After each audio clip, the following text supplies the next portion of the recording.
Hello friends, today in this lecture we will discuss on the gas cutting. Now आपके दिमाग में एक ख्याल आएगा कि वेल्डिंग एंड मेटल जॉइनिंग जो प्रोसेसेस है तो ये तो उससे उल्टा है, यहाँ पे गैस कटिंग है. Cutting itself indicate that we have to separate the material from the workpiece. मतलब आपके पास जो भी वर्कपीस या जो भी मटेरियल है उसमें से कुछ भाग आपको निकालना है. नाउ ये कटिंग वेल्डिंग के अंदर क्यों रखा है? Because the process of gas cutting is quite similar as the gas welding. जो गैस वेल्डिंग का जो प्रोसीजर है जो हमने आगे एक लेक्चर में देखा था, और गैस कटिंग का जो प्रोसेस है वो बहुत, जैसे आप बोल सकते हो 80-90% उसमें सिमिलरिटीज़ है. इसलिए ये गैस कटिंग का जो टॉपिक है ये मेटल जॉइनिंग में या वेल्डिंग प्रोसेस में रखा हुआ है. नाउ थोड़ा हम इंट्रोडक्शन गैस कटिंग के बारे में देख लें. So gas cutting is also known as the oxy fuel cutting. मतलब गैस कटिंग आप ऐसा भी आपको एग्जाम में पूछ सकते हैं कि write a note on the oxy fuel cutting. That means you have to write a note on the gas cutting. So oxy fuel cutting उसका नाम कैसे पड़ा? तो गैस कटिंग की प्रोसेस में ऑक्सीजन और दूसरा कोई भी गैस, यहाँ पे फ्यूल लिखा है तो वो फ्यूल में दूसरे कोई भी गैस जैसे acetylene, propane, MAPP, propylene and natural gas, उसमें से कोई भी एक गैस ऑक्सीजन के साथ आप यूज़ कर सकते हो. That is why this is also known as a oxy fuel cutting, और आप उसको गैस कटिंग भी बोल सकते हैं. So oxy fuel cutting is a thermal cutting process that uses oxygen and fuel gas. मतलब ये थर्मल कटिंग प्रोसेस है. थर्मल कटिंग मतलब कि आपको वर्कपीस को या आपका जो मटेरियल है उसको आपको हीट करना है, और हीट करने के बाद आपको उसको कट करना है. So oxy fuel cutting is a thermal cutting process that uses oxygen and fuel gas. और कौन से फ्यूल गैस है? जैसे मैंने पहले बताया, एसिटिलीन भी यूज़ कर सकते हैं आप ऑक्सीजन के साथ में. ऑक्सीजन के साथ में प्रोपेन भी यूज़ कर सकते हैं, ऑक्सीजन के साथ MAPP भी यूज़ कर सकते हैं, ऑक्सीजन के साथ प्रोपलिन गैस भी यूज़ कर सकते हैं, या ऑक्सीजन के साथ आप नेचुरल गैस भी यूज़ कर सकते हैं to cut through materials. The oxy fuel process is the most widely applied industrial thermal cutting process. Because ये जो ऑक्सी फ्यूल कटिंग या गैस कटिंग प्रोसेस है वो इंडस्ट्रीज़ में बहुत जगह पे यूज़ होता है. क्या उसका रीज़न क्या है? क्योंकि ये प्रोसेस से आप 0.5 मिलीमीटर टू 250 mm का थिकनेस जो भी है उसका कटिंग आप कर सकते हो. जबकि दूसरी कोई प्रोसेस है वो प्रोसेस से भी आप, दूसरे मैकेनिकल प्रोसेस है, मैन्युफैक्चरिंग प्रोसेस है, उससे भी आप उसका कटिंग कर सकते हो. कटिंग यानी रिमूवल ऑफ मेटल आप कर सकते हो, लेकिन दैट गिव्स सम टाइम. तो ये प्रोसेस जो है वो आधे mm मतलब 0.5 मिलीमीटर टू 250 mm थिकनेस तक का वर्कपीस के ऊपर कटिंग कर सकती है, और ये प्रोसेस फास्ट भी है. दूसरा उसका एडवांटेज क्या है? It's a low cost. Low cost है मतलब कि जो कटिंग का दूसरी कोई मैन्युफैक्चरिंग प्रोसेस आप यूज़ करेंगे और जो कॉस्ट लगता है, लेकिन गैस कटिंग में जो कॉस्ट लगता है वो कंपैरेटिवली दूसरी प्रोसेस से उसका कम आता है. एंड यूज़ मैन्युअली और मैकेनाइज, मतलब आप मैन्युअली भी कटिंग कर सकते हो या मैकेनाइज भी, आप मतलब आप उसको ऑटोमेटिक भी या सेमी ऑटोमेटिक भी बना सकते हो. तो ये था introduction about the gas cutting process. Now the second slide is on the process fundamentals of the gas cutting. उसमें क्या है? तो प्रोसेस उसका कैसा है? तो basically a mixture of oxygen and fuel gas is used to preheat the metals to its ignition temperature. मतलब आपको ऑक्सीजन के साथ में दूसरा एक फ्यूल गैस आपको यूज़ करना है. वो फ्यूल गैस क्यों यूज़ करना है? You have to ignite the material. Ignite मतलब आपको उसको गर्म करना है या प्री हीट करना है, लेकिन वो टेम्परेचर कौन सा होना चाहिए? Ignition temperature.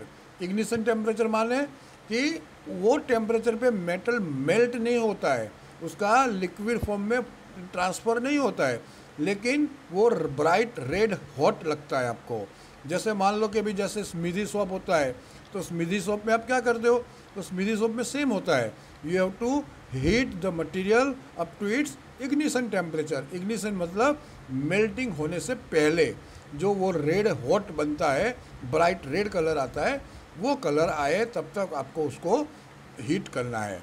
एंड स्पेशली जो स्टील की बात करें तो स्टील का जो ब्राइट रेड हॉट होने का या इग्निशन टेम्परेचर है, that is about 700 degree centigrade to 900 degree centigrade.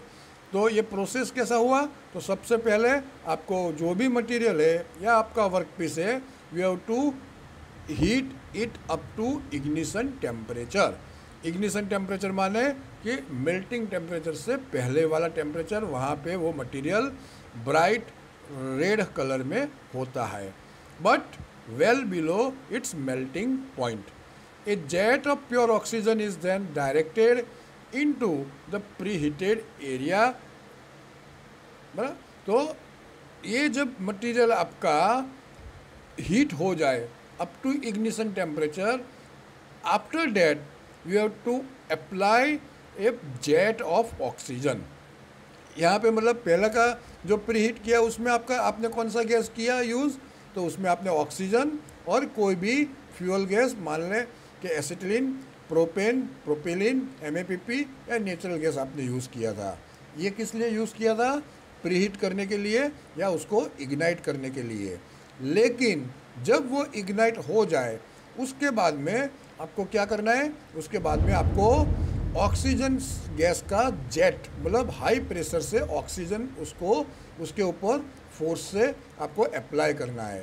So a jet of pure oxygen is then directed into the preheated area, and वो जब आप अप्लाई करेंगे तो एक्सोथर्मिक केमिकल रिएक्शन मटेरियल और गैस के बीच में होता है। बराबर, तो ये ऑक्सीजन और मेटल के बीच में जो एक्सोथर्मिक रिएक्शन होता है, केमिकल रिएक्शन होता है, उससे कारण क्या होता है, आयरन ऑक्साइड और स्लैग। मतलब जैसे मान लो, जैसे मैंने लास्ट लेक्चर में भी बोला था कि वेल्डिंग जो करने के बाद में उसके ऊपर जो पोपड़ी बचती है उसको आप स्लैग बोल सकते हैं। तो ये बन जाता है।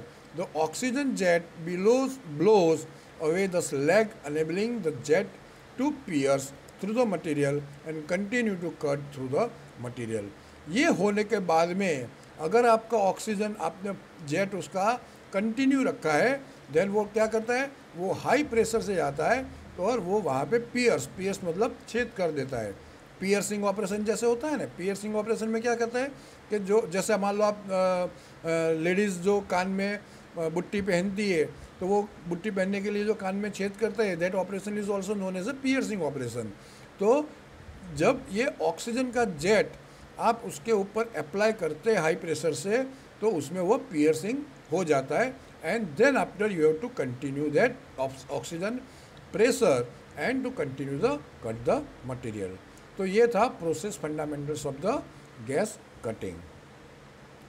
ये जो फिगर जो मैं भी दिखा रहा हूँ आपको, वो उसका एक क्रॉस सेक्शनल व्यू है। आपका जो टॉर्च आप यूज़ करेंगे, मैं डिटेल में भी उसमें आपको उसका फिगर दिखाऊंगा। नीचे वर्कपीस रखा हुआ है, जो लेफ्ट हैंड साइड और राइट हैंड साइड में से जो ओरिफिस है उसमें से जो गैस आता है, that is the mixture of the oxygen and fuel gas. उसमें जो आपने ऑक्सीजन यूज़ किया और दूसरा फ्यूल गैस आप जो भी यूज़ करते हैं, वो दोनों का मिक्सचर आता है। वो काम क्या करता है, वो काम करता है मटेरियल को प्रीहीट करने का up to its ignition temperature. और सेंटर वाला जो आपका जो ओरिफिस है, उसमें से ऑक्सीजन का गैस आता है, that is with the high pressure, उसको हाई प्रेशर जेट भी बोलते हैं। तो वो ऑक्सीजन सप्लाई करते हैं जो सेंटर वाला जो आपका ओरिफिस है, और वहाँ से आपका कटिंग स्टार्ट होता है। तो ये था डायग्राम ऑफ ऑक्सी एसिटिलीन। मैंने यहाँ पे एसिटिलीन लिखा है, but it doesn't mean that you have to use the acetylene. You can use propane, propylene, MAPP और natural gas, any gas with the oxygen gas. Now gas cutting process में requirements क्या क्या है, तो some basic requirements उसका है, the ignition temperature of the material must be lower than its melting point. मतलब जैसे मैंने पहले बताया कि इग्निशन टेम्परेचर ऐसा नहीं होना चाहिए कि इग्निशन टेम्परेचर आए उससे पहले मटेरियल मेल्ट हो जाए। तो ignition temperature must be lower then the melting point. The oxide melting point must be lower than that of surrounding material so that it can be mechanically blown away by oxygen jet।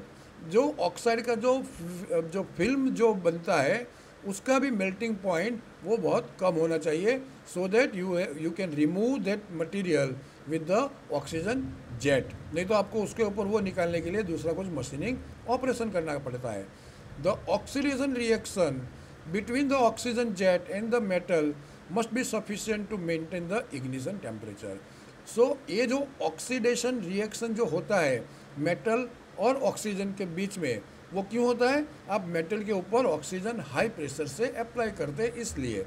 तो उसका आपको metal must be sufficient to maintain, मतलब आप इतना oxygen supply कर सकते हैं so that आपका इग्निशन टेम्परेचर वहाँ पे मेंटेन रहे। नहीं तो क्या होगा कि आप ऑक्सीजन से आप कटिंग करना चाहेंगे, लेकिन अगर इग्निशन टेम्परेचर मेंटेन नहीं रहा है तो उससे क्या होगा, आपका मेटल कटिंग नहीं होगा क्योंकि आपने मेटल उसको इग्नाइट नहीं किया हुआ है। A minimum of gaseous reaction products should be produce so as not to dilute the cutting oxygen. मतलब ये कोई भी यूज़ आपने गैस यूज़ किया, एसिटिलीन किया, प्रोपेन किया, प्रोपिलीन किया, MAPP किया, नेचुरल गैस किया, तो वो गैस का मेटल के साथ में रिएक्शन इतना ज़्यादा नहीं होना चाहिए कि आपका जो ऑक्सीजन आप सप्लाई करते हैं कटिंग करने के लिए वो आपका ऑक्सीजन सप्लाई डाइल्यूट कर दे। तो ये जो बेसिक 4 जो रिक्वायरमेंट है वो आपको ऑक्सी फ्यूल कटिंग या गैस कटिंग में you have to maintain this requirement. उसके बाद में आता है अबाउट द गैसेस, जो हम गैस यूज़ करते हैं उसके लिए। तो सबसे पहले तो ऑक्सीजन तो हर एक में यूज़ होता ही है क्योंकि उसका नाम ही ऑक्सी फ्यूल कटिंग है। तो ऑक्सीजन तो आप दूसरा कोई भी गैस यूज़ करें उसमें ऑक्सीजन तो आएगा ही, लेकिन ऑक्सीजन में क्या होना चाहिए? तो ऑक्सीजन मस्ट बी प्योर होना चाहिए and purity should be at least 99.5%। उसका जैसे मान लो कि भी मेडिकल साइंस में जो ऑक्सीजन यूज़ होता है वही कैटेगरी का या उससे थोड़ी कम, जैसा मेडिकल साइंस में जो यूज़ होता है that is up to 100% pure oxygen होता है।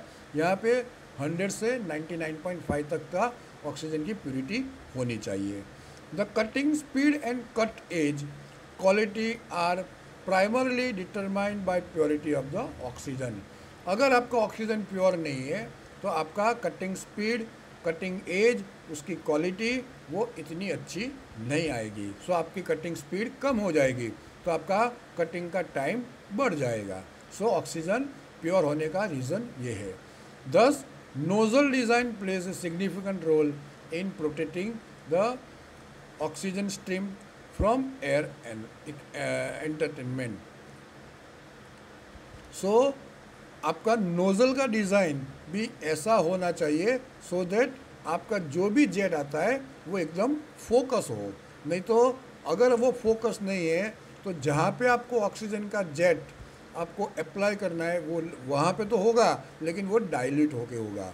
सो एकदम परफेक्टली आपको जहाँ पे ऑक्सीजन का जेट अप्लाई करना है वहाँ पे ही लगे, इस तरह से आपका जो नोज़ल है वो डिज़ाइन होना चाहिए। The purity of oxygen should be at least 99.5%, जैसे मैंने पहले बताया। लेकिन अगर वो प्योर नहीं है तो क्या होता है, ए डिक्रीज इन प्योरिटी ऑफ 1%, मतलब इंस्टेड ऑफ इट इज़ 99.5 अगर 98.5 है, 1% आपका प्योरिटी कम हुआ है तो क्या होगा, will typically reduce the cutting speed bye 25%। आपका जो कटिंग स्पीड है वो 25% कम हो जाएगा और गैस कंजम्पशन है वो आपका 25% बढ़ जाएगा। तो 1% प्योरिटी से इतना ज़्यादा फर्क पड़ सकता है। अगर आपका ऑक्सीजन का प्योरिटी 1% भी कम होता है तो कटिंग स्पीड बहुत कम हो जाता है, अबाउट 25%, और गैस कंजम्पशन आपका बहुत ज़्यादा हो जाता है, अबाउट 25%। सो ये था जो आप जो गैस यूज़ करते हैं ऑक्सीजन, उसके बारे में डिटेल। नाउ दूसरा जो गैस यूज़ कर सकते हैं ऑक्सीजन के साथ में, that is acetylene. Acetylene produce the highest flame temperature of all the fuel gases. बाकी का जितने भी गैसेस जैसे है propane, propylene, MAPPI natural gas, उसमें से सबसे ज़्यादा फ्लेम टेम्परेचर जो है, मतलब इग्निशन जो जहाँ जो गैस करता है उसका बहुत अच्छा है और वो हाईएस्ट टेम्परेचर प्रोड्यूस करता है। The maximum flame temperature for acetylene is approximately 3160 degree centigrade. आप 3160 डिग्री सेंटीग्रेड उसको आप उसका टेम्परेचर आप प्रोड्यूस कर सकते हैं, compared with the maximum temperature of 2828 degree centigrade with propane. जबकि प्रोपेन का जो टेम्परेचर है वो 2828 डिग्री सेंटीग्रेड है, जबकि एसिटिलीन का 3160 डिग्री सेंटीग्रेड है।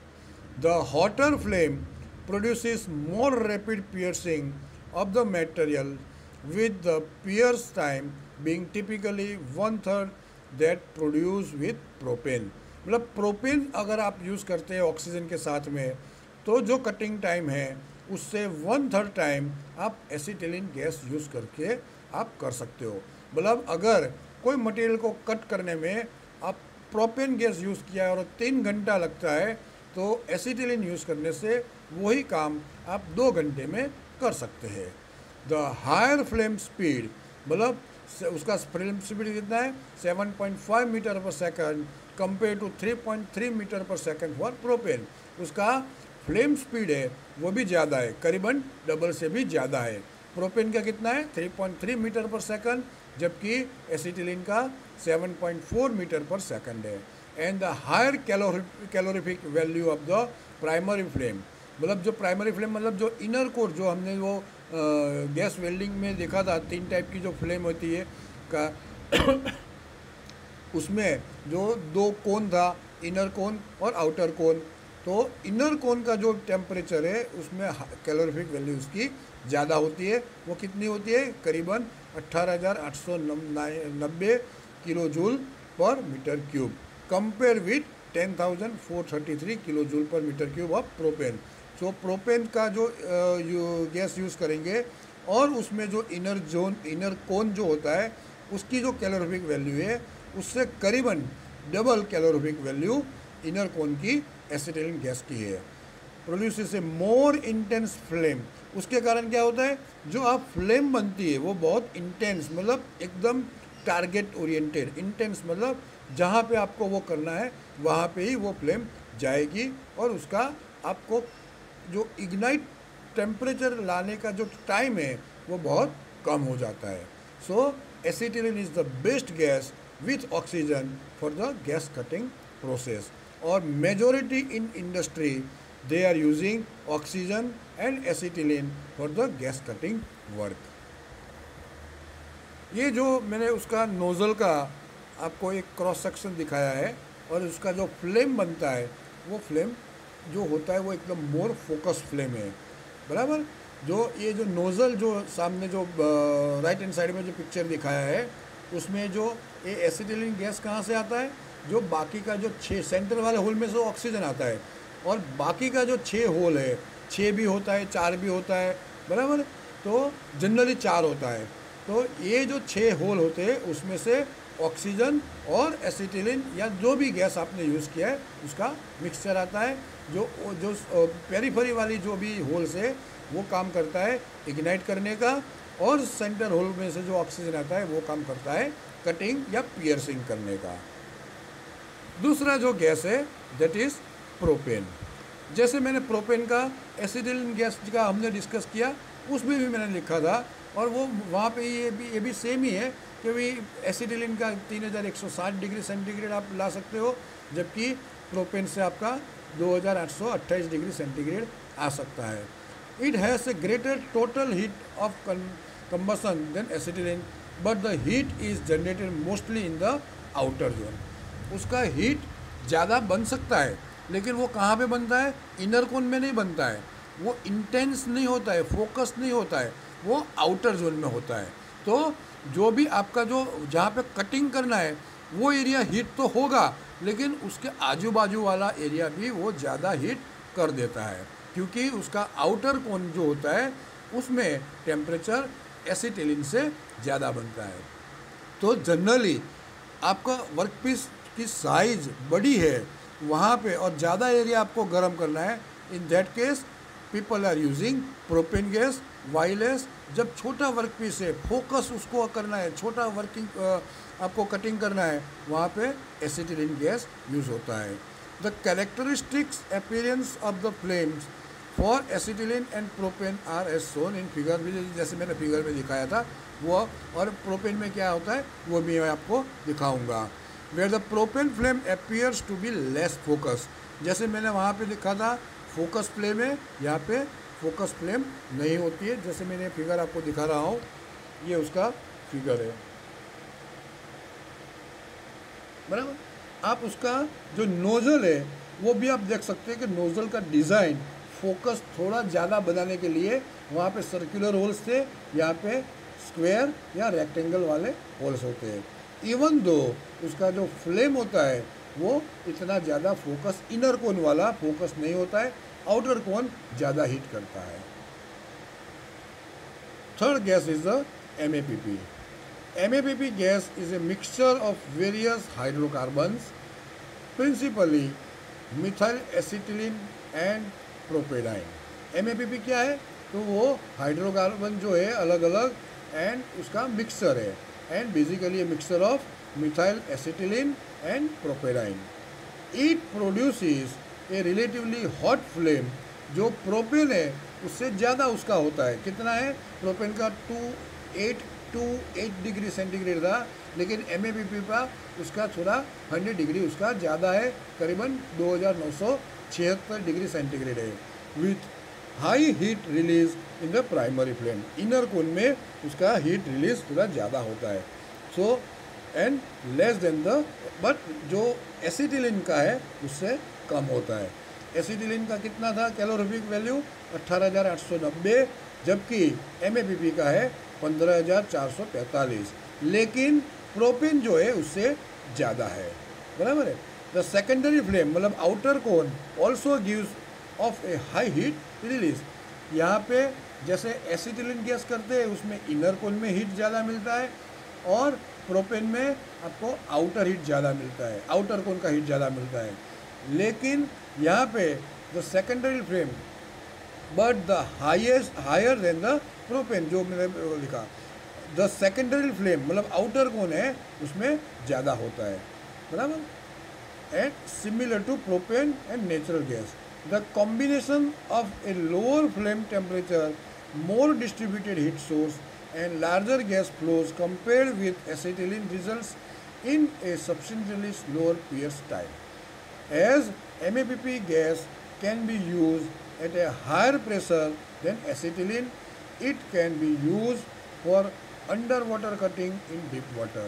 MAPP gas generally underwater का जो cutting होता है, जहाँ पे सी वाटर के अंदर, मतलब सी के अंदर आपको या कोई रिवर के अंदर आपको कुछ कटिंग करना है, वहाँ पे आप ये MAPP गैस यूज़ कर सकते हैं. Next one is the propylene. Propylene क्या है? Propylene is a liquid petroleum gas, मतलब LPG भी आप उसको बोल सकते हैं product, and has a similar flame temperature of MAPP. उसका भी फ्लेम टेम्परेचर है वो MAPP जितना ही है, बराबर. It is hotter than propane but not as hot at acetylene. वो प्रोपेन से ज़्यादा गर्म है लेकिन एसिटिलीन से कम है. It gives off a high heat release in the outer cone.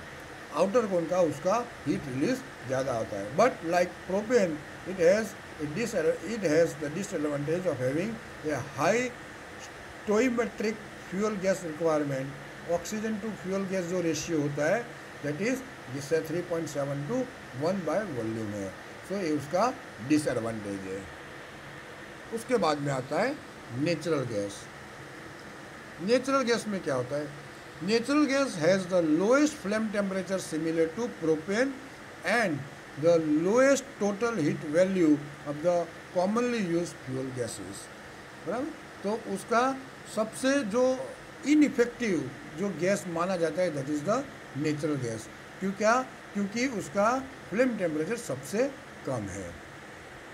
Even जो प्रोपेन है करीबन उसके जितना है। सो जो हीट रिलीज करता है इनर फ्लेम का that is 1490 kilo joule per metre cube compare with the जो एसिटिलीन है उससे 10% भी नई हीट रिलीज करता है।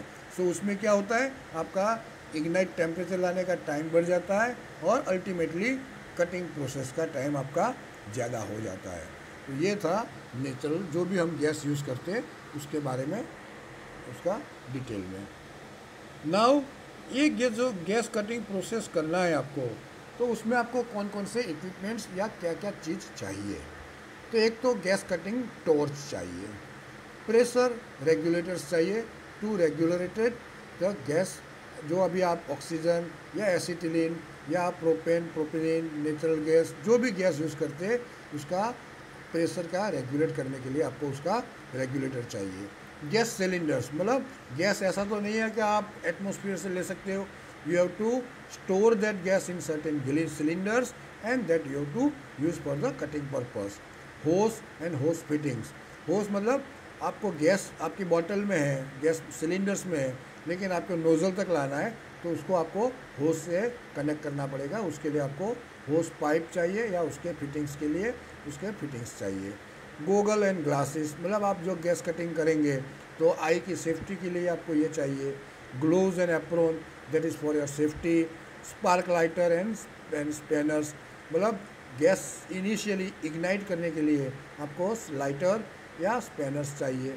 सिलेंडर वाल्व्स चाहिए and chipping hammer and wire brush. ये आपका बेसिक इक्विपमेंट जो रिक्वायरमेंट है वो है। उसमें सबसे बड़ा आप देखें तो gas torch.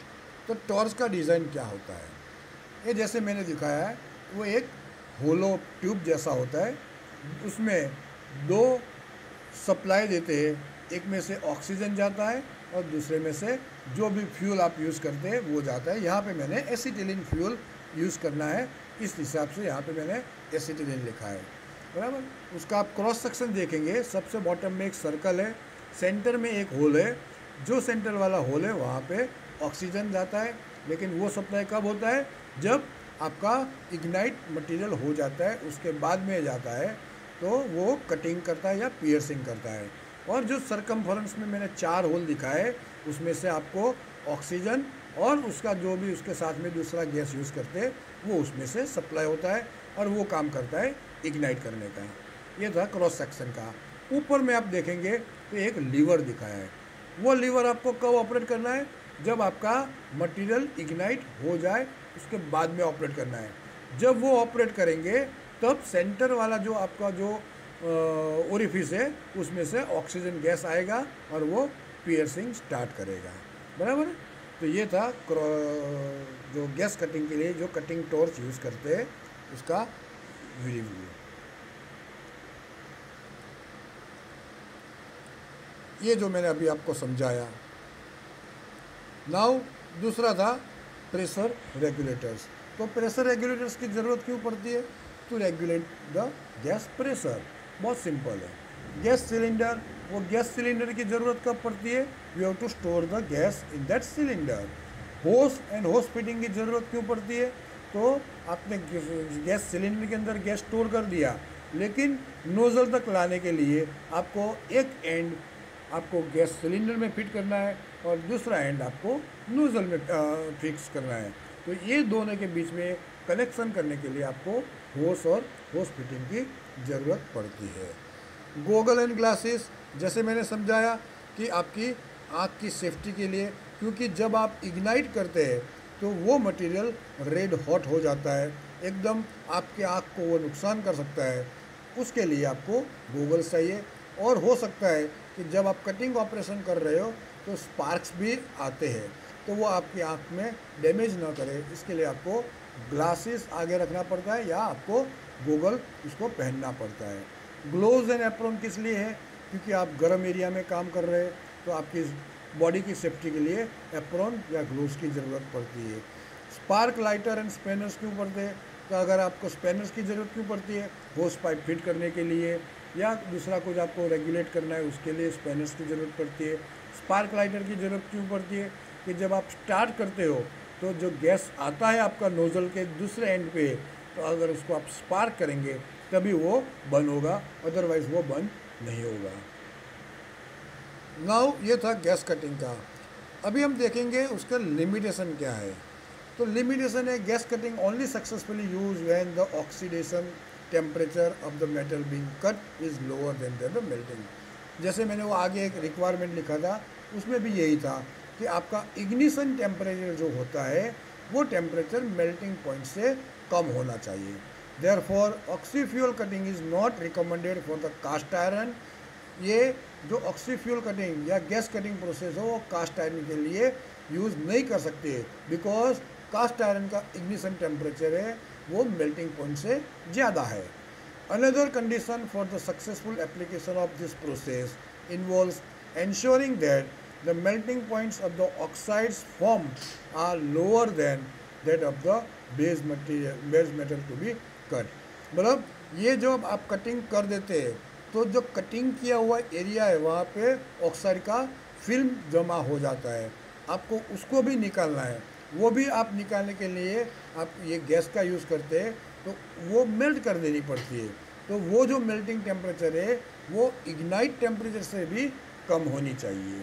Therefore the process is not appropriate for the cutting stainless steel. ये कार्बन स्टील के लिए, इवन स्टेनलेस स्टील और हाई एलॉय क्रोम निकल एलॉयज़ के लिए रिकमेंडेड नहीं है। बराबर। ये था गैस कटिंग के बारे में detail. Now on the basis of this lecture you have to answer 4 questions. Question number 1, explain different parts of gas cutting equipments, make a sketch of gas cutting torch and explain it। जैसे मैंने gas cutting के जो 9-10 equipment लिखे, you have to explain that, you have to write the usages of the each equipment and nozzle के बारे में detail में आपको उसका स्केच ड्रॉ करके लिखने का है। Explain different gases use for gas cutting. जो हर एक गैस है, acetylene, propane, propylene, MABP, natural gas, वो हर एक के ऊपर आपको नोट लिखना है। Right limitation of gas cutting, gas cutting के लिमिटेशन कहाँ कहाँ पे है और लिखना है। और explain gas cutting process fundamentals, जो आपको मैंने दूसरी या तीसरी स्लाइड में दिखाए थे। Thank you.